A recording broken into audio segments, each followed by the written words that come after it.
السلام علیکم ورحمۃ اللہ وبرکاتہ نحمده ونصلی علی رسولہ الکریم اما بعد فاعوذ باللہ من الشیطان الرجیم بسم اللہ الرحمن الرحیم رب اشرح لی صدری ویسر لی امری واحلل عقدۃ من لسانی یفقهوا قولی الحمد للہ تفرد عزا ومجدا وجلالا وتقدس بهاء وثناء وجمالا وتوحد عظمة وكبرياء وكمالا تبارک ربنا سبحانہ وتعالی۔ ہر قسم کی تعریف اللہ کے لیے ہے، سب تعریف اللہ کے لیے ہے جو عزت اور غلبے، بزرگی اور جلال اور بڑائی میں اکیلا ہے، اور وہ پاک ذات ہے، رونق میں، روشن ہونے میں، جمال میں، وہ عظمت، بڑائی اور کمال میں اکیلا ہے، اور ہمارا رب سبحانہ و تعالی بہت بابرکت اور بلند ہے۔ اللہم صلی علی محمد وعلی آل محمد کما صلیت علی ابراہیم وعلی آل ابراہیم انک حمید مجید۔ اللہم بارک علی محمد وعلی آل محمد کما بارکت علی ابراہیم وعلی آل ابراہیم انک حمید مجید۔ صبح شام کی دعاؤں کے سلسلے میں آج ہم معوذات کے بارے میں پڑھیں گے۔ معوذات کا معنی ہوتا ہے قل هو اللہ احد، قل اعوذ برب الفلق اور قل اعوذ برب الناس۔ جب صرف سورۃ الفلق اور الناس ہوتی ہے تو اس کو کہتے ہیں معوذتین، لیکن جب قل هو اللہ یعنی تیسری سورت بھی ساتھ شامل ہوتی ہے تو اس کو کہتے ہیں معوذات، یعنی وہ صورتیں جن کے ذریعے اللہ تعالیٰ کی پناہ طلب کی جاتی ہے۔ معوذات کی اپنی ایک فضیلت ہے جو احادیث سے ہمیں پتہ چلتی ہے، خاص طور پر سورۃ الفلق اور الناس کی۔ رسول اللہ صلی اللہ علیہ وسلم نے فرمایا، کیا تم نہیں دیکھتے کہ آج کی رات ایسی آیات اتری ہیں کہ ان کی مثل کبھی دیکھی نہیں گئی، اور وہ قل اعوذ برب الفلق اور قل اعوذ برب الناس ہیں۔ اسی طرح مسند احمد کی ایک روایت میں آتا ہے، ابن عابس الجہنی روایت کرتے ہیں کہ رسول اللہ صلی اللہ علیہ وسلم نے ان سے فرمایا، اے ابن عابس، کیا میں تمہیں تعوذ کے سب سے افضل کلمات کے بارے میں نہ بتاؤں، یعنی جن سے کوئی پناہ لے، جن سے تعوذ کرنے والے تعوذ کرتے ہیں، یعنی پناہ لینے والے پناہ لیتے ہیں۔ میں نے عرض کیا، یا رسول اللہ کیوں نہیں؟ تو آپ نے فرمایا، یہ دو صورتیں ہیں، قل اعوذ برب الفلق اور قل اعوذ برب الناس۔ جو شخص صبح و شام ان کو 3 بار پڑھتا ہے وہ اسے ہر چیز سے کافی ہو جاتی ہے۔ معاذ بن عبداللہ بن خبیب اپنے والد سے روایت کرتے ہیں، انہوں نے بیان کیا کہ ہم ایک بارش والی سخت اندھیری رات میں نکلے، جبکہ ہم رسول اللہ صلی اللہ علیہ وسلم کو ڈھونڈ رہے تھے کہ وہ ہمیں نماز پڑھائیں۔ آپ دیکھیں کہ جب بادل آ جاتے ہیں اور بارش شروع ہو جاتی ہے تو ہر طرف اندھیرا، اور رات بھی اندھیری ہو تو پھر اندھیرے پر اندھیرا ہو جاتا ہے۔ تو صحابہ پریشان ہوئے کہ تو نماز پڑھانے کا وقت ہے اور نبی صلی اللہ علیہ وسلم کہیں پر بھی نظر نہیں آ رہے، تو کیا ہوا؟ تو وہ اسی بارش میں باہر نکل گئے اور ڈھونڈنے لگ گئے آپ کو۔ تو کہتے ہیں کہ ہم نے آپ کو پا لیا، تو آپ نے فرمایا، کیا تم نے نماز پڑھ لی ہے؟ تو میں نے کچھ نہ کہا۔ تو آپ نے فرمایا، کہو، تو میں کچھ نہ بولا۔ آپ نے پھر فرمایا، کہو، تو بھی میں کچھ نہ بولا۔ آپ نے فرمایا، کہو، تو میں نے عرض کیا، اللہ کے رسول صلی اللہ علیہ وسلم میں کیا کہوں؟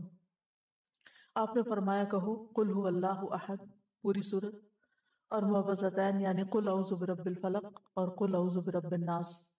صبح اور شام 3 بار یہ کہو تو ہر چیز سے تمہاری کفایت ہو جائے گی، یعنی تم ہر طرح کے شر سے محفوظ ہو جاؤ گے۔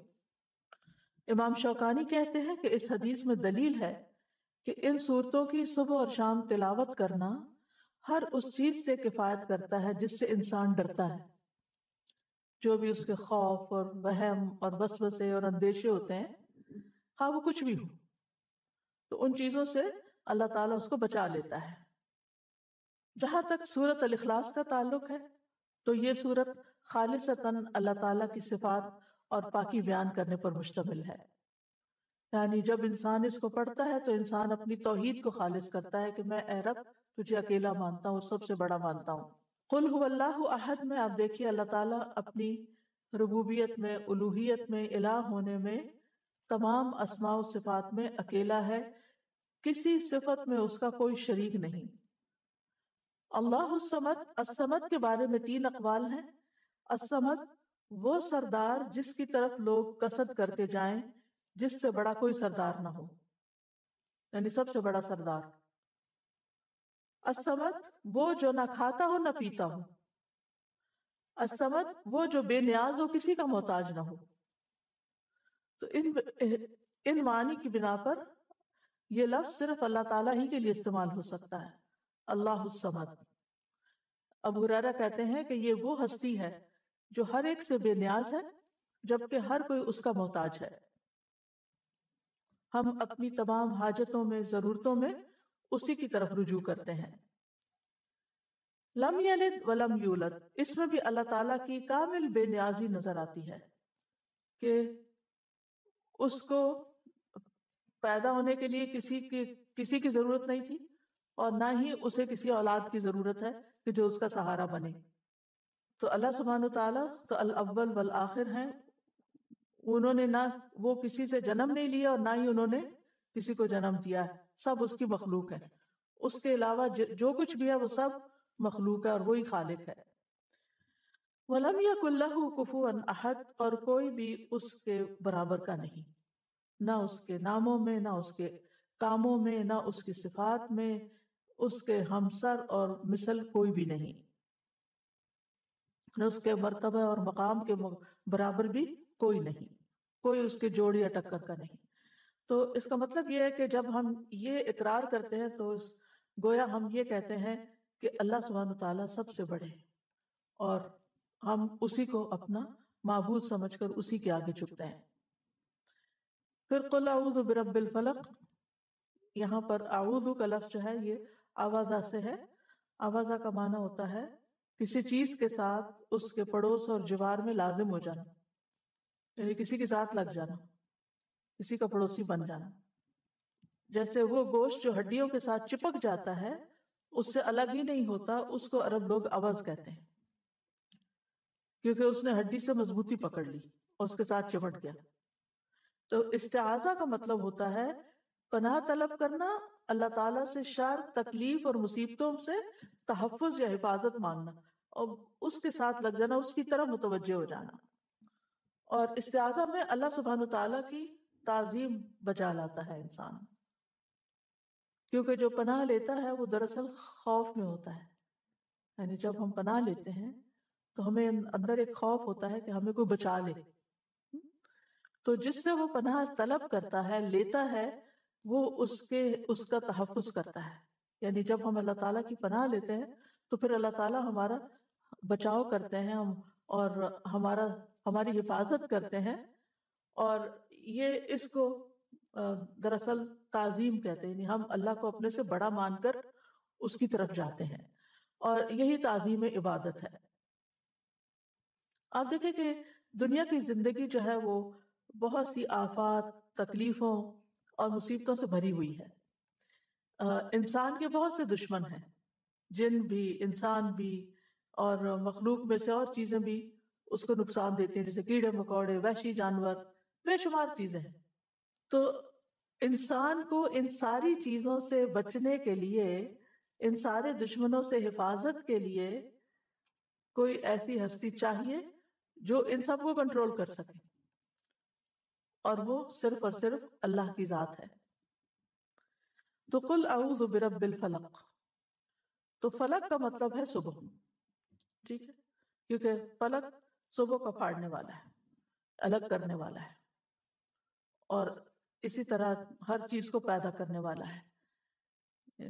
علماء کہتے ہیں کہ اس میں اس بات کی طرف اشارہ ہے کہ جو اندھیروں کو اجالے میں بدل دیتا ہے اور روشن کر دیتا ہے، اور اندھیروں کو ختم کر دیتا ہے، تو وہ بیماری اور تکلیف کے اندھیروں کو بھی ختم کر سکتا ہے۔ یعنی جو ہستی، جو رب رات کو دن میں بدل دیتا ہے، وہ میرے دل کے غموں اور اندھیروں کو بھی دور کر کے اس کو روشن کر سکتا ہے، میرے دل کو بھی سکون عطا کر سکتا ہے۔ من شر ما خلق، ہر چیز کے شر سے جو اس نے پیدا کی، یعنی کسی بھی قسم کا شر، چاہے انسانی ہو یا حیوانی ہو یا جناتی ہو یا پھر کوئی بجلی کا کڑکا ہو یا کسی جانور سے متعلق ہو یا آندھی ہو، طوفان یا پانی ہو، کچھ بھی ہو، دنیا اور آخرت دونوں میں ہر طرح کے شر سے بچانے والا صرف اور صرف اللہ ہی ہے۔ اب یہاں من شر ما خلق، اور اس کا مطلب کیا ہے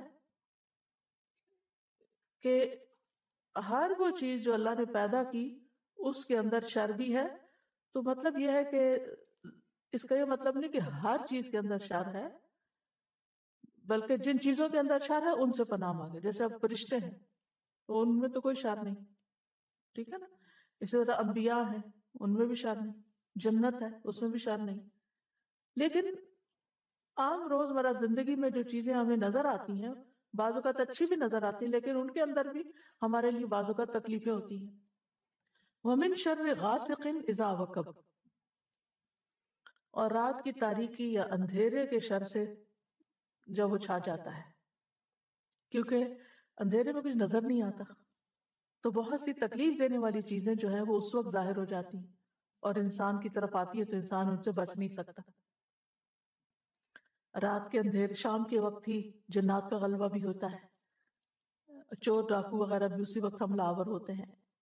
امام ابن قیم کہتے ہیں کہ رات اندھیرے کا مقام ہے، اور اس اندھیرے میں انسانوں اور جنات کے شیاطین اتنا غلبہ پاتے ہیں جتنا وہ دن کو نہیں پا سکتے، کیونکہ دن نور ہے اور شیطان کا زور اندھیروں میں ہے اور وہ اندھیرے والی جگہوں میں چلتا ہے، اور ان لوگوں پر اس کا زور چلتا ہے جن کے دلوں میں اندھیرا ہے اور وہ تاریکی والے ہیں، یعنی شیطان انہی کو کنٹرول کر پاتا ہے۔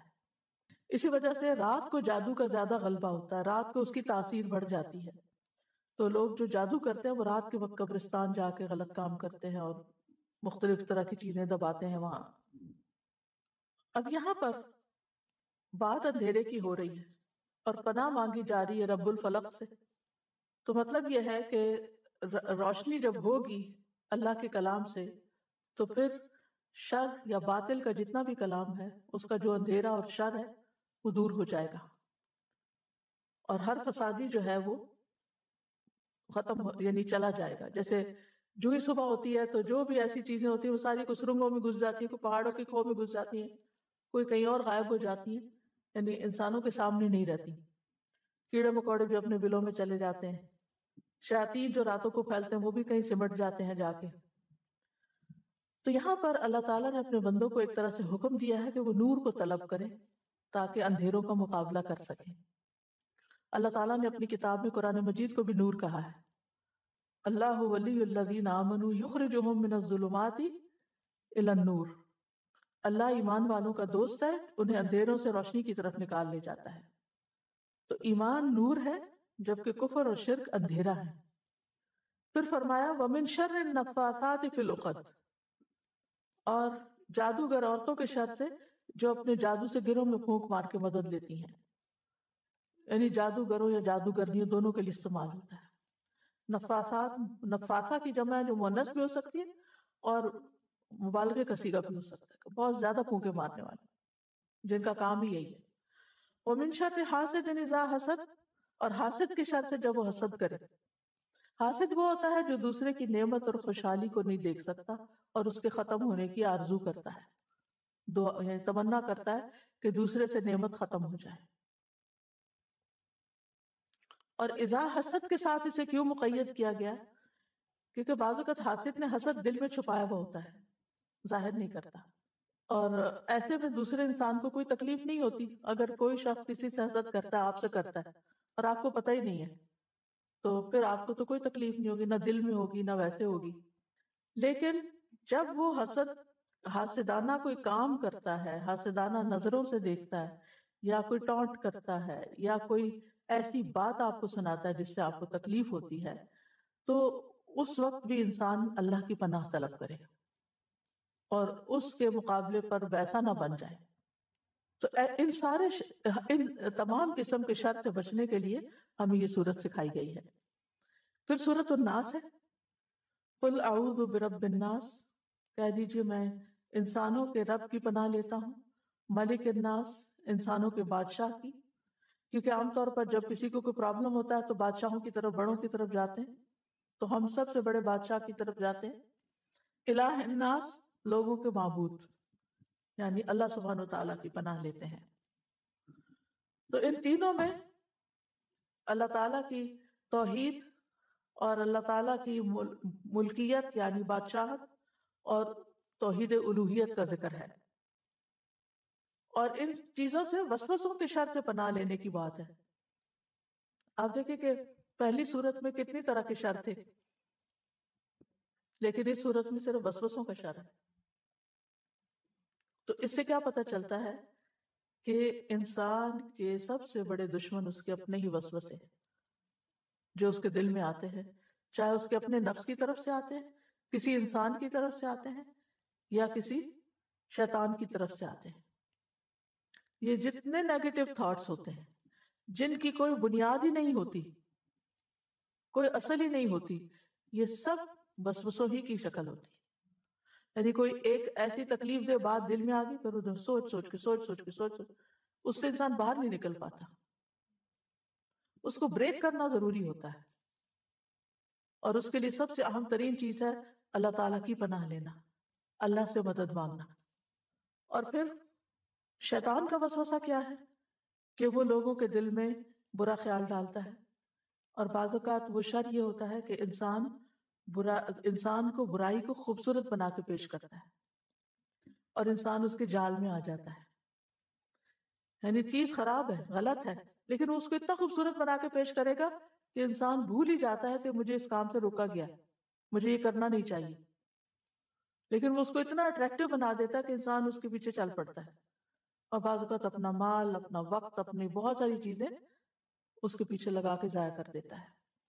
تو یاد رکھیے کہ جو وسوسہ ڈالتا ہے اس کا طریقہ یہ ہے کہ وہ آتا ہے، خیال ڈال کے چلا جاتا ہے، پھر دیکھتا ہے کہ یہ ذرا بھولنے لگا، پھر دوبارہ آ جاتا ہے، پھر اسی لیے فرمایا کہ وسواس الخناس، جو پلٹ پلٹ کے آتا ہے، یعنی انسان کو چھوڑتا ہے ہی نہیں۔ انسان اور شیطان کی یہ جنگ جو ہے یہ مرتے دم تک ہے۔ جب انسان کی موت آتی ہے تو اس وقت بھی وہ آ کے دل میں برے خیال ڈالتا ہے کہ تم کیسے کہتے ہو رب رحمان ہے جب تم کو اتنی تکلیف میں ہو، ایسی بیماری میں ہو، اور انسان کو پاگل کر دیتا ہے برے خیالات ڈال ڈال کے اس کے، کیونکہ جب اسپرٹ سلو ہوتی ہے نا، جب انسان فزیکلی ویک ہوتا ہے تو وسوسوں کی برباد بھی اور آ جاتی ہے۔ جب انسان ہیلدی ہوتا ہے، جب انسان کی کمپنی اچھی ہوتی ہے، جب انسان کا قرآن کے ساتھ تعلق ہوتا ہے، تو یہ سارا اس کے لیے قلعہ بن جاتا ہے۔ کل جیسے میں نے ذکر کے فائدے بتائے تھے کہ وہ ہمارے لیے قلعے کی طرح کام کرتے ہیں۔ جب ہم اس قلعے میں ہوتے ہیں، فورٹ میں ہوتے ہیں، تو شیطان اس کے اندر نہیں آ پاتا، اسے بہت مشکل پڑتی ہے۔ لیکن جب ہم ان اذکار کو نہیں کرتے، یہ صورتیں نہیں پڑھتے، تو پھر کیا ہوتا ہے؟ شیطان کو خوب موقع مل جاتا ہے حملہ آور ہونے کا۔ اس صورت سے ایک بات اور پتہ چلتی ہے کہ شیاطین جنوں میں سے بھی ہوتے ہیں اور انسانوں میں سے بھی ہوتے ہیں۔ یعنی بعض اوقات تو آپ ہی کے دوستوں کے روپ میں ہوتے ہیں، انسانوں کی شکل میں ہوتے ہیں، آپ کے قریبی عزیز پیاروں کی شکل میں ہوتے ہیں، جو آپ کے دل میں ایسی باتیں ڈالتے رہتے ہیں یا آپ کے کانوں میں ایسی باتیں ڈالتے رہتے ہیں۔ تو من الجنۃ والناس، تو ان دو صورتوں کے ساتھ پناہ طلب کرتے رہنا چاہیے۔ ابن قیم رحمہ اللہ کہتے ہیں کہ بندے کو ان دو صورتوں کے ساتھ تعوذ اور پناہ طلب کرنے کی طلب کی ضرورت سانس لینے، کھانے پینے اور لباس پہننے سے بھی زیادہ ہے۔ یہ تین کام ہیں جو ہم روز کرتے ہیں نا، ہر وقت ہم سانس لیتے ہیں، ہر وقت ہمیں لباس چاہیے ہوتا ہے، اور پھر کھانے پینے کے بغیر بھی گزارا نہیں۔ تو وہ کہتے ہیں کہ اس سے بھی زیادہ انسان کو ضرورت ہے کہ وہ ان صورتوں کو پڑھے تاکہ وہ شر سے بچا رہے۔ سورۃ الفلق جو ہے یہ بیرونی تکلیف دہ چیزوں جو ظاہر میں نظر آتی ہیں ان سے بچنے کے لیے ہے، اور الناس اندرونی شر اور تکلیفوں سے بچنے کے لیے ہے، کیونکہ شیطان بھی چھپ کے وسوسہ ڈالتا، پتہ ہی نہیں چلتا، اور ہمارے نفس کے اندر سے جو خیالات اٹھتے وہ بھی نہیں پتہ چلتے۔ تو ہمیں ہر حال میں اللہ تعالیٰ کی پناہ لیتے رہنا چاہیے۔ اگر آپ اس سے کوئی کچھ کہنا چاہیں۔ استاد یہ واقعی سچی بات ہے کہ یہ جو سورۃ الناس ہے یہ ایک چیز کو فوکس کیا ہوا ہے، وسوسوں کو، اور آج کل ہم دیکھتے ہیں کہ بہت سارے لوگ ان کی وجہ سے دین اور دنیا دونوں سے گئے ہوئے ہیں. بالکل. ابھی کچھ ینگ بچیوں سے میری ملاقات ہوئی، ٹین ایجرز تھی، تو وہ مجھے بتا رہی تھی کہ اسکول میں کچھ لڑکیاں ہیں جو یوٹیوب دیکھ کر اور مطلب دین سے کہتی ہیں کہ ہم دین کو ایکسیپٹ نہیں کرتے، تو وہ ہمارے ساتھ بحث کر رہی تھی اور ہم ان کو ایکسپلین کر رہے تھے کہ اسلام میں یہ نہیں ہے جو تم کہہ رہی ہو، یہ نہیں ہے جو تم کہہ رہی ہو، تم غلط سوچ رہی ہو.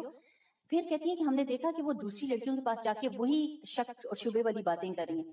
تو انہوں نے کہا کہ جب ہم نے یہ دیکھا کہ ہم اس کو روک نہیں سک رہے، تو ہم نے جا کے ان لڑکیوں کو بتا دیا beware of this world, کہ یہ جو ہے یہ اچھی باتیں نہیں کر رہی، اس کا کنفیوژن ہے، اس کو ہمارے اس دین میں کوئی کنفیوژن نہیں. اور ماشاءاللہ مجھے اتنی خوشی ہوئی کہ ایٹ لیسٹ ان کو یہ پتا ہے کہ اب میں ان کو روک نہیں سکتی تو ان کو پروٹیکٹ کر لوں.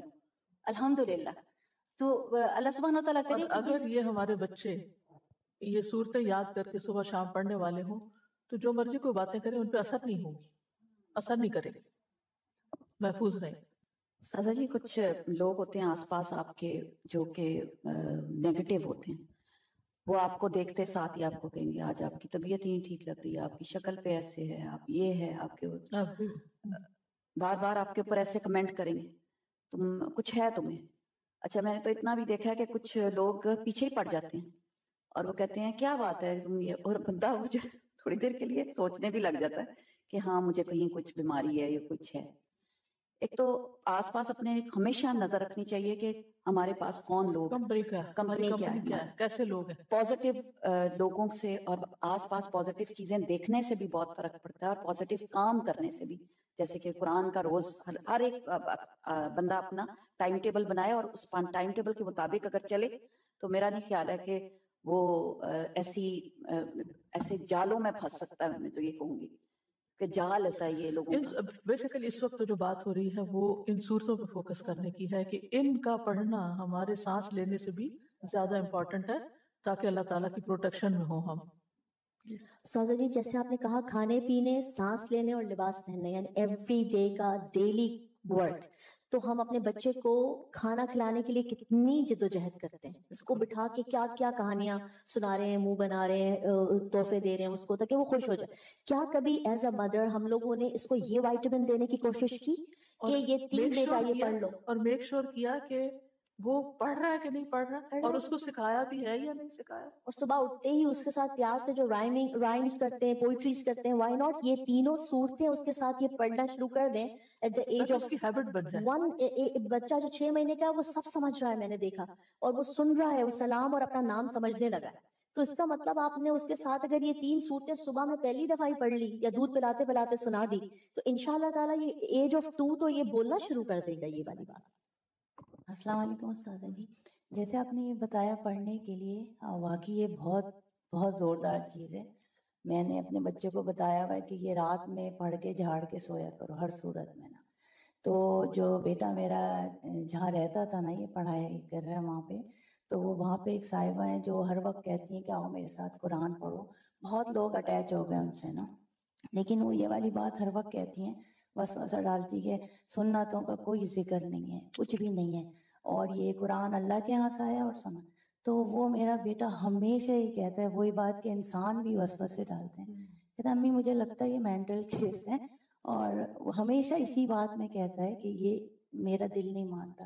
تو مجھے لگتا ہے قل اللہ قل اعوذ برب الفلق اس سے بچتے ہیں نہیں بچے ماشاءاللہ سے. میرا تھوڑا سا سوال یہ تھا کہ جو اس میں ہے کہ ہم گروہ میں پھونک مارنے والیاں، اس کا مجھے ہمیشہ ہی کنفیوژن رہتا ہے کہ لائک پھونک مارنے والا، جیسے ہم بھی تو پڑھ کے اپنے اوپر پھونکتے ہیں، تو مجھے تھوڑی سی جی ہم اللہ کا کلام پڑھ کے اپنے ہاتھوں پہ پھونک کے پھر ان ہاتھوں کو اپنے سارے جسم پر پھیر کے جھاڑ دیتے ہیں. تو اسی طرح جو لوگ جادو کرتے ہیں وہ جادو کے کلمات پڑھتے ہیں، شیطانوں کو پکارتے ہیں، اور جو ان کا مطلوب ہوتا ہے اس سے متعلق لفظ بولتے ہیں. جیسے نام لیں گے فلان قتل شد، فلان قتل شد، فلان قتل شد مثلا، یا ان کی طلاق ہو جائے، طلاق طلاق طلاق، وہ بولتے ہیں اور پھر اس ایسے کر کے پھر اس کو گرہ لگا دیتے ہیں. یعنی اس قسم کے، یہ میں مثال دے رہی ہوں، ٹھیک ہے. بعض لوگ تالے پہ پڑھ کے اس کو لاک لگا دیتے ہیں. جی سوئیاں بھی آپ نے دیکھی ہوں گی، شکل بناتے ہیں، گڑیا بنا لیتے ہیں اور اس کے اوپر سوئیاں چبوتے ہیں. وہ تصور میں اس شخص کو بناتے ہیں کہ یہ فلاں ہے، امیجن کرتے ہیں اور پھر اس کے اوپر. جی تمینہ، آج ہی صبح اتفاق کی بات ہے، آج صبح ہی مجھے کسی نے میسج کیا کہ ان کا بیٹا بہو بہت اچھے سے رہ رہے تھے، لیکن ان کو آپس میں بس لڑائی جھگڑا شروع ہو گیا اور کہا میں نے رہنا نہیں. لڑکی چلی گئی، بہت انہوں نے سمجھایا کیا، کہتے کوئی سمجھ نہیں آئی. کچھ عرصہ پہلے انہوں نے ان سے کانٹیکٹ کیا تو میں نے ان سے کہا کہ سورۃ البقرہ پڑھیں اور گھر. اچھا اتفاق سے ان کو بیڈ کے میٹرس کسی طرح اٹھایا، اس کے نیچے سے کالے کپڑے میں گرے لگی ہوئی ملی. اچھا وہ انہوں نے بتائی نہیں، وہ کالا ان کے ہسبینڈ نے اٹھا کے تو ٹریش میں ڈال دیا، ٹریش باہر چلا گیا، گرے ہی نہیں کھولی. پتہ ہی نہیں ہمیں کہ جادو سے نکلنا کیسے. یہ تو کلام کی برکت سے اللہ نے وہ چیز دکھا دی کہ یہ چیز فساد کی جڑ. اب ہونا یہ چاہیے تھا کہ جیسے نبی صلی اللہ علیہ وسلم پر جب وہ جادو کا اثر ہوا تھا تو وہ کنویں سے نکلوایا گیا تھا، وہ دھاگے جس پر بال تھے آپ کے اور وہ جس پہ ناٹس تھی، تو آپ ایک ایک گرہ کو ایک ایک آیت پڑھتے جا رہے تھے اور ایک ایک گرہ کھولتے جا رہے. وہ 11 گرے تھے اور 11 ہی آیتیں پڑھ کے تو اس جو ہی یہ پڑھا کہ کھولا گیا تو آپ اس کیفیت سے باہر آ گئے. جادو سے ٹوٹ جاتا ہے سورہ ناس سے؟ جی الفلق اور ناس سے ٹوٹ جاتا ہے. السلام علیکم ورحمۃ اللہ وبرکاتہ. استاذہ جیسے کبھی کوئی بولتا ہے نا کہ آپ ہے نا دم کروائیں کچھ کسی سے، اور پھر آپ کے ہے نا ہسبینڈ اگینسٹ ہوتے ہیں اس کے، تو پھر اس میں ہمیں کیا کرنا ہے؟ آپ کو لگتا ہے واقعی آپ کی صحت طبیعت بہت خراب ہو رہی ہے، گر رہی ہے، آپ کے اوپر اثرات ہیں یا جادو کسی نے کیا ہے، کوئی میڈیسن آپ کو سوٹ نہیں ہو رہی، تو پھر اس میں کیا کرنا ہے؟ علاج کروانا انسان کا بنیادی حق ہے. اگر کوئی شوہر علاج نہیں کرواتا بیوی کا تو اس کا بھی مطلب نہیں کہ بیوی بیمار ہو کے ختم ہو جائے، وہ اپنا علاج کروا سکتی ہے. تو ہم اپنے گھر میں نہیں، مطلب ہمیں ان کی اطاعت کرنی ہے نا، تو اطاعت کس چیز میں کرنی ہے؟ مطلب وہ جو صحیح بات ہوتی ہے. جی ٹھیک ہے نا، جی ایک صحیح بات میں اطاعت کرنی ہوتی ہے. لیکن اگر کوئی ایسی بات ہے کہ جو آپ کی جان مال عزت کے خلاف جا رہی ہے تو اس میں تو اطاعت نہیں کرنی ہوتی. تو جیسے ہم اپنے ہے نا فرینڈ یا کسی کو ایسا کچھ ہے تو ان کو ہم اپنے گھر میں کروا سکتے لا کے؟ اللہ کا کلام، یعنی یہ نہیں جی کہ آپ کو اللہ کا کلام، اللہ کا کلام پڑھنے میں کوئی اجازت کی ضرورت نہیں ہوتی. پھر ہسبینڈ کا کوئی اس میں وہ نہیں ہے؟ نہیں تو اللہ کا کلام پڑھیں گے نا، اس میں ان کو دیکھیں یہ ایسے ہی ہے. کچھ ہسبینڈ کو نماز پڑھنے پہ بھی اعتراض ہوتا ہے، شاید آپ نے بھی سنا. مجھے کئی خواتین نے بتایا کہ ہمارے ہسبینڈ کہتے ہیں میرے سامنے نماز ہی نہیں پڑھو، تو وہ آ جائیں تو گھر میں کچھ فساد ہو جاتا ہے اگر مجھے نماز پڑھتے دیکھ لیں.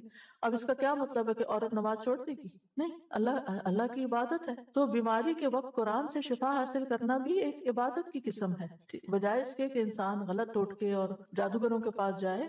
قرآن سے علاج میں کوئی حرج نہیں. میں یہ تو نہیں کہوں گی کہ وہ کوئی جادو والے یا اس طرح کے تھے، کہ ایک طرح سے صحیح العقیدہ سیمنگلی کوئی مولانا صاحب امام صاحب تھے. کچھ پیرنٹس نے اپنی اولاد کی کسی ایشو کے لیے ان کو گھر بلایا اپنے، اس اولاد کے اوپر جیسے دم کراتے ہیں نا راقی یا کوئی اس طرح کا، تو وہ انہوں نے کہا کہ اس اولاد کی قد کے برابر دھاگا لائیں. وہ 3 دفعہ وہ قد کے برابر کا دھاگا ریپ کر کے اس کے اندر وہ کچھ قرآن ہی سے کچھ پڑھتے رہے اور ملٹیپل نوٹس باندھتے رہے، اور پھر انہوں نے کہا کہ اس دھاگے کو ان پہ اس طرح یعنی جسم کے اس حصے پر باندھ دیا جائے. اینڈ اٹ واز لائک کہ بالکل غلط بات ہے، بالکل کلیئرلی بات تھی نا، کیونکہ فوراً اس وقت یہ سورہ فلق کی ذہن میں آئی کہ یہ کیوں گرے باندھ رہے ہیں. یہ جادو ہی کی قسم ہے. جادو ہی یہ ناٹ لگا کے پڑھنا، چاہے آپ سورت ہی پڑھ رہے ہوں، یہ درست نہیں. یہی میں کہنے والی تھی کہ ہمیشہ کہیں یعنی کہ محتاط رہیں. ایگزیکٹلی، کیونکہ لوگ اس کو کہنے کو کوئی نہیں کہے گا کہ یہ جادو ہے، وہ تو کہیں گے نہیں نہیں یہ تو امام صاحب فلاں مسجد سے ہم لائے ہیں دس دیٹ. لیکن we have to be very careful کہ یہ اس طرح کے حضرات بھی کر رہے ہیں. پھونک تو مار سکتے ہیں، پھونک مارنا درست ہے، ناٹ لگانا درست نہیں ہے. پانی پہ بھی دم کر سکتے ہیں، لیکن پانی دم کرتے ہوئے گلاس کے بیچ میں پھونک نہیں مارتے، اس سے منع کیا گیا. نبی صلی اللہ علیہ وسلم نے غذا کے اندر پھونک مارنے سے منع کیا ہے. یا پھر یہ کہ جو متاثرہ حصہ ہے، مثلا وسوسے آتے ہیں تو نماز میں بھی آپ اعوذ باللہ السمیع العلیم من الشیطان الرجیم من ہمزہ ونفخہ ونفثہ پڑھ کر تو اپنے دل کی طرف چھٹکاریں. نماز میں بھی آپ پھونک مار سکتے ہیں اپنے اوپر. پھر ایک اور دعا ہے، بسم اللہ الذی لا یضر مع اسمہ شیء فی الارض ولا فی السماء وهو السمیع العلیم. اللہ کے نام سے، وہ ذات جس کے نام کے ساتھ کوئی چیز زمین میں اور آسمان میں نقصان نہیں دے سکتی، اور وہ بہت سننے والا بہت جاننے والا ہے. یہ ایک بہت ہی خوبصورت دعا ہے جو ناگہانی آفات سے بچنے کے لیے صبح و شام پڑھنے کے لیے کہا گیا ہے۔ سنن نبی داؤد میں ہے، عثمان بن عفان رضی اللہ عنہ کہتے ہیں میں نے رسول اللہ صلی اللہ علیہ وسلم سے سنا، آپ فرماتے تھے جس نے شام کو 3 بار یہ دعا پڑھ لی اسے صبح تک کوئی اچانک مصیبت نہیں آئے گی۔ یہی دعا بسم اللہ الذی لا یضر آخر تک۔ اور جس نے صبح کے وقت یہ دعا 3 بار پڑھ لی اسے شام تک کوئی اچانک مصیبت نہیں آئے گی۔ راوی کہتے ہیں کہ اس حدیث کو روایت کرنے والے ابان بن عثمان کو فالج ہو گیا۔ ابان حضرت عثمان کے بیٹے تھے، تو جو حدیث سن رہا تھا وہ بڑا حیران ہوا اور ان کو حیرانی سے دیکھنے لگا، اور جو فالج زیادہ حصہ ہوگا خاص طور پہ اس کو کہ بھئی یہ کیا ہے، پھر تم کہتے ہو کہ اچانک مصیبت نہیں آئے گی، یعنی اچانک کوئی بیماری نہیں آئے گی، اچانک کوئی شر نہیں آئے گا، تو پھر یہ فالج کیسے ہو گیا؟ انہوں نے کہا کیا ہوا، مجھے کیا دیکھتے ہو؟ اللہ کی قسم میں نے عثمان رضی اللہ عنہ پر جھوٹ نہیں بولا کہ ان کے ریفرنس سے میں نے بات کی ہے کہ انہوں نے مجھے بتایا، اور نہ ہی عثمان رضی اللہ عنہ نے نبی صلی اللہ علیہ وسلم پر جھوٹ بولا، لیکن جس دن مجھے یہ فالج ہوا اس دن میں غصے میں تھا اور یہ کلمات پڑھنا بھول گیا تھا۔ تو اس سے یہ پتہ چلتا ہے کہ اگر آپ چھوڑ دیتے ہیں ایک دن بھی تو نقصان ہو سکتا، نہ بھی ہو، ضروری بھی نہیں، لیکن موسٹ پروبیبلی کوئی مصیبت آ بھی سکتی ہے۔ جی ہاں، یعنی جب تقدیر نے نافذ ہونا ہو تو انسان بھول بھی جاتا ہے۔ تو بسم اللہ کے نام کے ساتھ پناہ لیتا ہوں۔ لا یضر مع اسمہ شیء فی الارض، یعنی اللہ کا نام لینے سے کوئی چیز زمین میں نقصان نہیں دیتی، یعنی جو اللہ کے نام کو اپنے ساتھ رکھتا ہے، اللہ کے نام کا ورد کرتا رہتا ہے، اپنے لیے لازم کرتا ہے، اس کو کوئی چیز نقصان نہیں دیتی۔ یعنی اللہ کے نام سے، اللہ کے نام کی برکت کی وجہ سے کوئی چیز نقصان نہیں پہنچا سکتی، نہ زمین میں نہ آسمان میں۔ زمین میں تو بہت ساری طرح طرح کی مصیبتیں ہیں، اور آسمان سے یعنی اوپر بلندی سے بارش اتر سکتی ہے، زیادہ برف پڑ سکتی ہے، اولے پڑ سکتے ہیں، بجلی کڑک کے گر سکتی ہے، یعنی کوئی بھی چیز اوپر سے اچانک آ سکتی، یا ہوا کوئی چیز اڑا کے آپ کے اوپر لا کے گرا سکتی، اینی تھنگ۔ تو نہ اوپر سے نہ نیچے سے کوئی چیز نقصان نہیں دیتی۔ وہ السمیع العلیم، اور وہ ہر چیز کو سننے والا، سارے اقوال کو اور سارے افعال ہمارے خوب جاننے والا ہے۔ تو یہ دعا ان اذکار میں سے ہے جن کی ہر مسلمان کو صبح و شام پابندی کرنی چاہیے، تاکہ اللہ کے حکم سے اچانک پہنچنے والی مصیبتوں، بلاؤں اور تکلیفوں اور نقصان سے انسان محفوظ رہ سکے۔ امام قرطبی کہتے ہیں کہ یہ حدیث صحیح ہے، صادق و امین صلی اللہ علیہ وسلم کی ہے، اس پر ہمیں دلیل اور تجربے ہر 2 طرح سے اطمینان ہے۔ دلیل تو یہ ہے کہ یہ ثابت صحیح حدیث ہے، اور تجربہ ایکسپیرینس بھی کیا انہوں نے۔ وہ کہتے ہیں کہ جب میں نے یہ روایت سنی تھی، جب سے میں نے یہ روایت سنی تھی تو میں پابندی سے اس کو پڑھتا تھا، پھر جب مجھ سے چھوٹ گئی تو مدینہ میں ایک رات مجھے بچھو نے کاٹ لیا۔ جب میں نے خوب سوچ بچار کی تو مجھے یاد آیا کہ میں نے یہ کلمات نہیں پڑھے تھے۔ تو یاد رکھیے کہ اس میں اصل جو حفاظت کا سبب ہے وہ اللہ کا نام ہے، بسم اللہ الذی لا یضر، اللہ کا نام لیا جائے تو کوئی چیز نقصان نہیں دیتی۔ اس لیے ہمیں کھانا کھاتے ہوئے، پانی پیتے ہوئے، اب آپ دیکھیں اکثر ہم سنتے اور پڑھتے اور دیکھتے رہتے ہیں کہ ہر دوسرا بندہ یہ بات کر رہا ہوتا ہے کہ اب یہ پانی میں کلورین ہے، تو فلاں فوڈ میں کیمیکلز ہیں، تو ویجیٹیبلز کھائے تو ان کے اندر بھی بہت سے وہ جس طرح گرو کی جاتی ہیں ان میں پتہ نہیں کیا کچھ ہے، اگر آپ گوشت کھاتے ہیں تو اس کے اپنے نقصان ہیں، اور یعنی طرح طرح کے کوئی چیز مجھے لگتا نہیں کہ حلال طیب کی فل کیٹیگری میں آتی ہو، ہر چیز کے اندر کچھ نہ، پھر انسان کہاں جائے؟ کسی اور پلانٹ پہ تو نہیں جا سکتا۔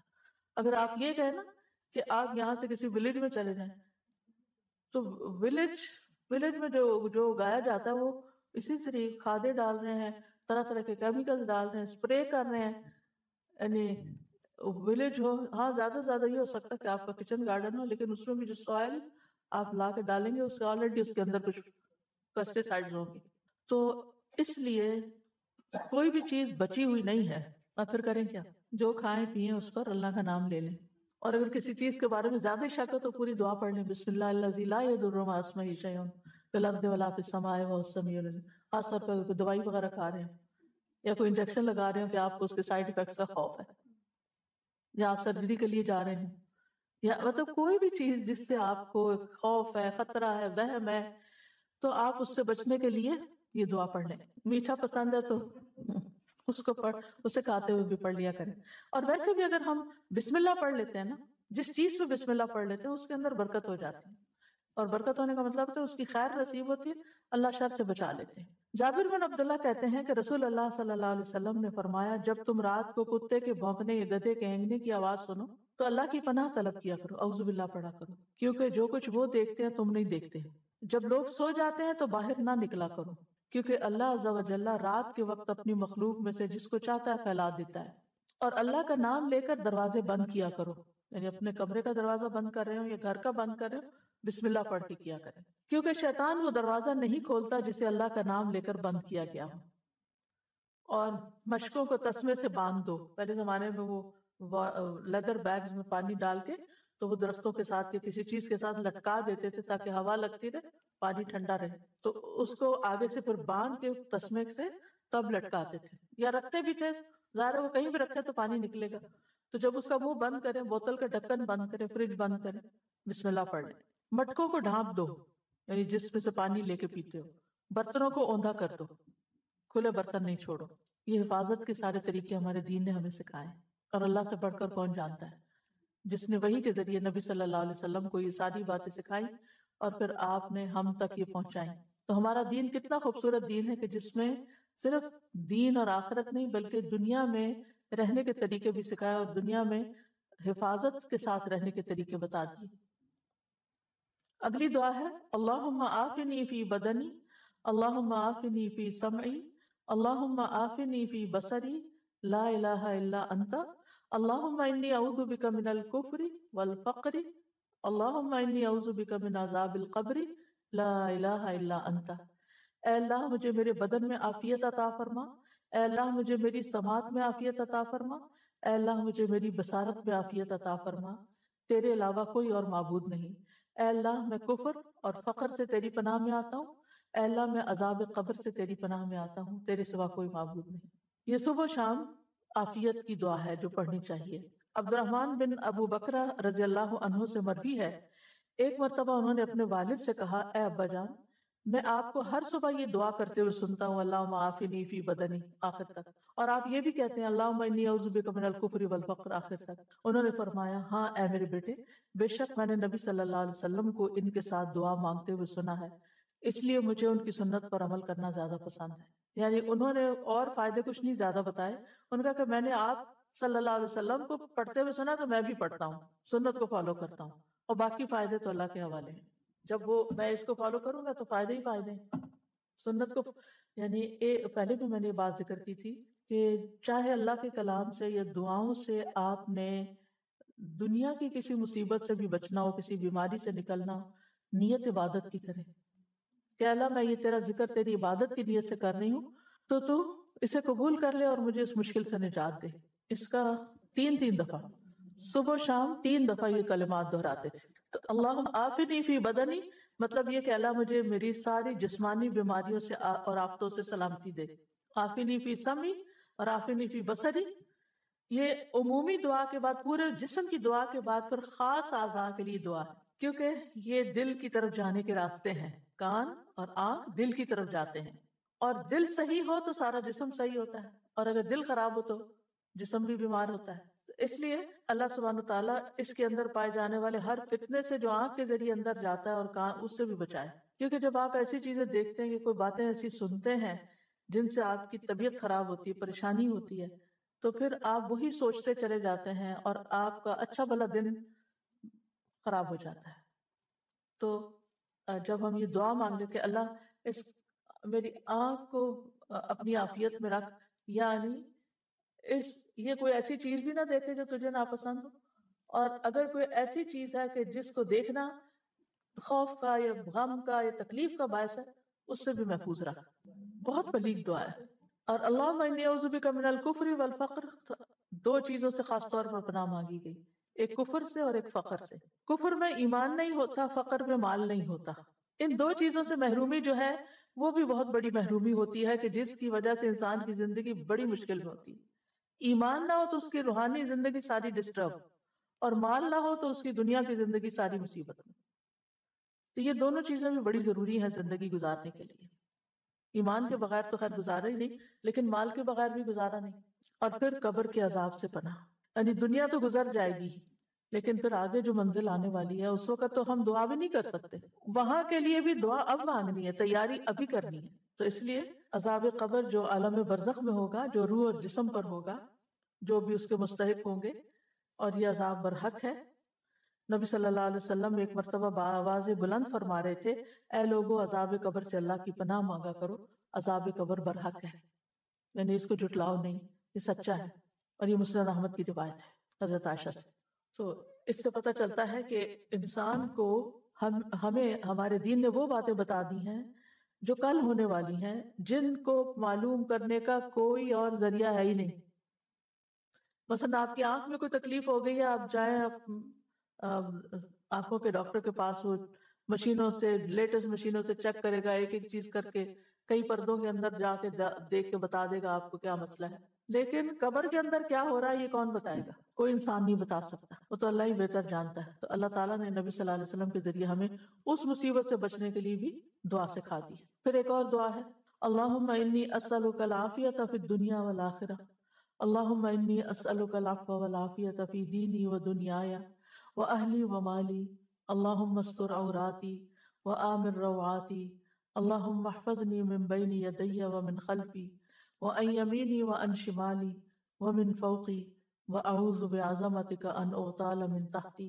اے اللہ میں دنیا اور آخرت میں تجھ سے عافیت کا سوال کرتا ہوں.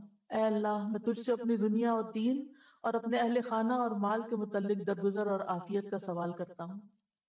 اے اللہ میرے عیبوں پر پردہ ڈال دے اور خوف سے مجھے امن عطا کر دے. اے اللہ آگے، پیچھے، دائیں، بائیں اور اوپر کی جانب سے میری حفاظت فرما، اور میں تیری عظمت سے تیری پناہ میں آتا ہوں کہ مجھے نیچے سے اچک لیا جائے، یعنی زمین میں دھنسنے سے پناہ چاہتا ہوں. عبداللہ بن عمر رضی اللہ عنہ کہتے ہیں کہ رسول اللہ صلی اللہ علیہ وسلم صبح و شام یہ دعا مانگنا نہیں چھوڑتے تھے، یعنی آپ نے کبھی یہ دعا نہیں چھوڑی تھی. تو اے اللہ کیا دعا ہے؟ اللہم انی اسألک العافیہ، اے اللہ میں تجھ سے عافیت کا سوال کرتا ہوں، یعنی سلامتی اور نجات کا. عافیت کا معنی کیا ہے؟ سلامتی اور نجات. سلامتی کس سے؟ کہ تکلیف آئے نہ، اور نجات کس سے؟ کہ اگر آ گئی ہے تو جان چھوٹ جائے اس سے. پھر دنیا والآخرہ، دنیا میں عافیت یعنی ہر طرح کے مصائب اور شر سے حفاظت، اور آخرت میں عافیت آخرت کی ہر تنگی اور تکلیف سے. کتنی خوبصورت دعا ہے. اس میں بھی صرف دنیا نہیں بلکہ آخرت کو بھی یاد رکھا گیا ہے، کیونکہ مومن کی زندگی میں آخرت دنیا سے کچھ کم نہیں ہوتی. Very important. اللہم انی اسألک العفو والعافیۃ. اب یہاں پر عافیت کے ساتھ عفو کا بھی ذکر کیا گیا اور عافیت دوبارہ پھر مانگی گئی، یعنی مغفرت اور درگزر کرنے کا سوال کرتا ہوں. فی دینی و دنیایا، دین اور دنیا کے متعلق. دینی معاملات میں عافیت سے مراد کیا ہے؟ کہ میں اللہ تعالیٰ کے کسی حکم کی نافرمانی نہ کروں، اور مجھے ہر طرح کی خلاف ورزی سے اور بدعت سے سلامتی نصیب ہو. میں عافیت میں رہوں کہ کہیں اللہ کو ناراض نہ کروں.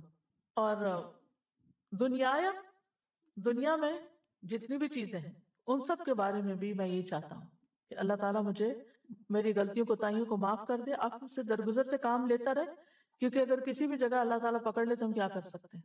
اور پھر ہر طرح کی سلامتی اللہ تعالیٰ عطا کرے. وہ اہلی، اہل سے مراد بیوی، اولاد اور رشتہ دار ہیں، اہل خانہ جن کو کہتے ہیں، یعنی ان کو اپنی عافیت میں رکھ کہ وہ بری کمپنی سے بچیں، بری بیماریوں سے بچیں، بہت زیادہ دنیا کی محبت سے بچیں، یعنی ہر وہ چیز جو انہیں نقصان دینے والی ہے اللہ تعالیٰ اس سے بچا لے. وہ مالی، اور مال کے اندر عافیت ہو. کیا مطلب؟ کہ مال پر کوئی آفت نہ آ پڑے، کیونکہ بعض اوقات ایسا ہوتا ہے کہ انسان کے پاس بہت کچھ ہوتا ہے، اچانک کوئی ایسا حادثہ ہو جاتا ہے کہ کچھ بھی نہیں رہتا، وہاں سے مصیبت آتی ہے جہاں سے انسان سوچ بھی نہیں سکتا. پھر اسی طرح مال میں عافیت کیا ہے؟ کہ حلال ہو، حرام کا شائبہ نہ ہو، شکوک و شبہات سے پاک ہو، یعنی جو کماؤں وہ بھی صاف ستھرا ہو اور جو میرے پاس ہے اس کی بھی حفاظت ہو، اس میں بھی عافیت رہے، سلامت رہے، وہ زوال نہ ہو اس کا، ضروریات میں کسی اور کا محتاج نہ ہوں میں. اللہم استر، اے اللہ ڈھانپ دے، سطر ڈھانپنے کو کہتے ہیں یعنی میری حفاظت کر. عورتی، عورت کہتے ہیں وہ چیز جس کو ظاہر کرنا شرمناک ہو. مراد ہے گناہ اور عیب، یعنی ہر وہ چیز جس کے ظاہر ہونے پر مجھے شرم آئے آپ اس پہ پردہ ڈال دیں. یعنی آپ دیکھیں کہ شاید امام شافعی یہ کس کا قول ہے کہ اگر لوگوں کو ہماری برائیاں پتہ چل جائیں یا ہمارے دلوں کی حالت پتہ چل جائے تو وہ ہمارے جنازہ پڑھنے سے انکار کر دیں، کیونکہ اس طرح شیطانوں کے وسوسے اور کیا کیا خیالات بعض اوقات. تو اس میں آپ دیکھیے کہ جب انسان اللہ سے دعا مانگتا ہے کہ اللہ مجھے بچا کے رکھ تو پھر یہ شر کم ہوتا ہے. وَآمِن روآتی، اور مجھے ہر اس چیز سے اطمینان اور امن بخش دے جو خوف زدہ کرے، یعنی جو میرے لیے گھبراہٹ کا سبب بنے. آمن رواتی، اگر مختلف لوگوں کو دیکھیں تو ان کی گھبراہٹ کی چیز مختلف. کچھ لوگ کراؤڈ سے بڑا گھبراتے ہیں، کچھ لوگ سوشلائزنگ سے گھبراتے ہیں، انسانوں کو فیس نہیں کر سکتے. کچھ لوگ مارکیٹ جانے سے گھبراتے ہیں، کچھ لوگ لفٹ پہ جانے سے گھبراتے ہیں، کوئی لوگ جہاز پہ بیٹھنے سے گھبراتے ہیں. یعنی مختلف طرح کے لوگوں کی مختلف گھبراہٹیں ہیں، فوبیاز جن کو کہتے ہیں. جی چھری سے، آگ جلانے سے. اور ریسنٹلی کسی نے کہا کہ مجھے آگ کے قریب جانے سے بہت ڈر. میں کہ خواتین کا تو کیسے مجھ سے گزارا ہی نہیں. ٹھیک ہے، لیکن اب آپ دیکھیں کہ جس کے اندر یہ خوف ہے، اور خاص طور پر گیس کا چولہا تو کہتے جلا ہی نہیں سکتے. تو ایسے ایسے خوف اب یہ کہاں سے آ گئے جو باقیوں میں نہیں ہے، اس ایک بیچارے کے اندر آ گیا کہیں سے. تو ایسے ہی ہر ایک کے اندر کسی کسی ایسی چیز کا خوف ہوتا ہے. اور پھر اسی طرح کچھ لوگوں کو ایسے نفسیاتی امراض لگ جاتے ہیں کہ جی شام ہوتے ہی ان کو ڈپریشن ہوتا ہے، موسم تبدیل ہوتا ہے، یا پھر اسی طرح جیسے کوئی کام کر لیتے ہیں تو ان کو وہم رہتا ہے پتہ نہیں کیا یا نہیں، وہم کی بیماری. پھر اسی طرح گھر پتہ نہیں لاک کیا کہ نہیں، گاڑی تک جا کے بیٹھ جائیں گے، پھر وہاں سے بیچارے نکلیں گے، پھر آ کے دروازہ چیک کریں گے بند کیا کہ نہیں، پھر جا کے بیٹھیں گے تو پھر خیال آئے گا شاید میں نے صحیح چیک نہیں کیا، پھر دوبارہ جائیں گے. کتنی تکلیف میں ہوتے ہیں ایسے لوگ جو مختلف چولہا بند. ہاں بالکل. یعنی ہم سب ان میں سے کسی نہ کسی چیز کا ایکسپیرینس کر رہے ہوتے ہیں. وضو کا بھی ہوتا ہے، کوکر کا ہوتا ہے، بند نہیں کر کے پکا سکتے اس کو. جی جی ہاں ایسے بھی ہوتا ہے. اللہ تعالیٰ ہر طرح کے ایسی چیزوں سے بچا کے رکھے. تو یہ جو ہے نا وہ آمن رواتی، اللہ جتنی چیزیں مجھے گھبراہٹ میں ڈالتی ہیں ان سب سے مجھے نجات دے، امن دے دے. پیس، آمن امن سے ہے نا، مجھے پیس عطا، یعنی اطمینان قلب نصیب کر دے. کتنی خوبصورت دعا ہے، اور صبح شام پڑھنے کے لیے. جی ہر چیز اس میں کور ہو رہی ہے. اب سوچتے نہیں نا کہ کیا مانگ رہے ہیں. کبھی ہم نے سوچا آمن رواتی پڑھ کے کیا کہا ہم نے؟ بالکل بہت ساری چیزوں میں ہر ایک بندے کو کچھ نہ کچھ اس قسم کا شبہ شک رہتا ہے. بالکل. جب میں کہیں باہر نکلتے ہیں واپس جب گھر آ جاتے ہیں آ کے سارے ڈور وغیرہ بند کر دیتی ہوں، پھر بھی میری بیٹی جاگتی رہتی ہے جب تک میں آ کے پھر دوبارہ آ کے سارے چیک کرتی ہے. میں نے کہا سارا میں نے بند کر دیا، آپ کیوں بار بار جاتی ہو؟ تو کہیں بس مجھے تسلی کے لیے میں کرتی ہوں سارا کچھ. میں کہا ٹھیک، اس کو یہ بیماری ہے. یہ بھی روعہ ہے نا، ایک خوف ہے، گھبراہٹ ہے. اللہم احفظنی من بین یدی ومن خلفی، اللہ میری حفاظت کر میرے سامنے سے بھی، یعنی کوئی مثلا گاڑی سامنے سے آ کے نہ لگے مثلا، یا کوئی چیز مجھے سامنے سے نہ ٹکرائے آ کے. ومن خلفی، اور میرے پیچھے سے کوئی اچانک نہ آ جائے. کچھ لوگ جیسے نماز پڑھے تو کہتے ہیں ہمیں لگتا ہے پتہ نہیں کوئی پیچھے کھڑا ہے، خوف میرا تو نماز ہی ٹھیک نہیں پڑھ پاتے. وَأَن یمینی، دائیں طرف سے کوئی چیز نہ آئے. وَأَن شمالی، بائیں طرف سے نہ آئے. وَمن فوقی، اوپر سے کوئی نہ آئے. شیطان نے بھی تو یہ کہا تھا نا کہ میں انسان کے آگے سے، دائیں سے، پیچھے سے، دائیں بائیں سب سے طرف سے آؤں. وہ اوپر کا اس نے نہیں کہا تھا کہ جس بندے پہ اللہ کی رحمت ہوتی ہے، جسے کوئی بجلی گرتی ہے یا کوئی چھت گر سکتی ہے، کوئی بھی چیز. یعنی کچھ لوگوں کو ہمیشہ پنکھا چلانے میں ڈر لگتا ہے کہ یہ پنکھا میرے اوپر نہ آ جائے. اور پھر وَأَعُوذُ بِعَظَمَتِكَ أَنْ أُغْتَالَ مِنْ تَحْتِي، اور میں تیری عظمت، تیری قوت اور تیری طاقت کے ساتھ حفاظت اور پناہ طلب کرتا ہوں کہ مجھے زمین میں دھنسا نہ دیا جائے، کہیں میں ہلاک نہ ہو جاؤں. اب دیکھیں کہ ساری جو سمتیں ہیں، ڈائریکشنز ہیں، ان میں ان کا نام لیا گیا، لیکن جو تحت ہے زمین جس سے ہم کہیں بھاگ نہیں سکتے. اوپر اگر ہمیں ڈر لگے نا کہ یہ کوئی چیز گرنے والی، تو ہم کیا کرتے ہیں؟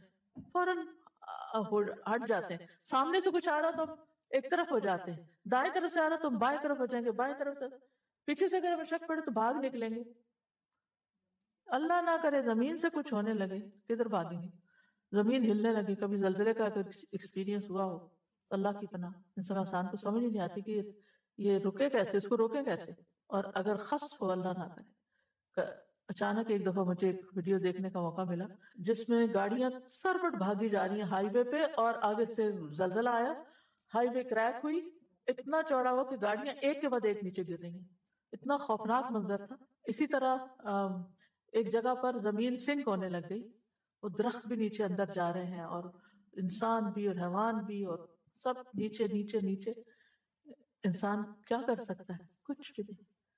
تو اس لیے اس کو خاص طور پر الگ بیان کیا گیا، وَأَعُوذُ بِعَظَمَتِكَ أَنْ أُغْتَالَ مِنْ تَحْتِي، کہ زمین کے اندر دھنسائے جانے سے میں تیری پناہ چاہتا ہوں، کہ نیچے سے میں ہلاک ہو جاؤں اور کسی مصیبت میں پڑ جاؤں. پھر ایک اور دعا ہے، اللہم فاطر السماوات والارض عالم الغیب والشہادہ رب کل شیء وملیکہ اشہد ان لا الہ الا انت اعوذ بک من شر نفسی وشر الشیطان وشرکہ. اے اللہ، آسمانوں اور زمین کے پیدا کرنے والے، غیب اور حاضر کے جاننے والے، ہر چیز کے رب اور مالک، میں گواہی دیتا ہوں کہ تیرے علاوہ کوئی معبود نہیں. میں اپنے نفس کے شر سے تیری پناہ میں آتا ہوں، اور شیطان کے شر اور شرک سے تیری پناہ میں آتا ہوں. یہ دعا بھی صبح شام پڑھی جائے گی. ابو بکر صدیق رضی اللہ عنہ نے عرض کیا، اے اللہ کے رسول، مجھے کچھ ایسے کلمات کا حکم دیجئے جنہیں میں صبح شام پڑھا کروں، یعنی جنہیں میں صبح کروں اور شام کروں تو کہہ لیا کروں. آپ نے یہ کلمات سکھائے. آپ نے فرمایا جب صبح اور جب شام کرو، اور جب اپنے بستر پر آؤ تب بھی اس دعا کو پڑھ لیا کرو. اب آپ دیکھیے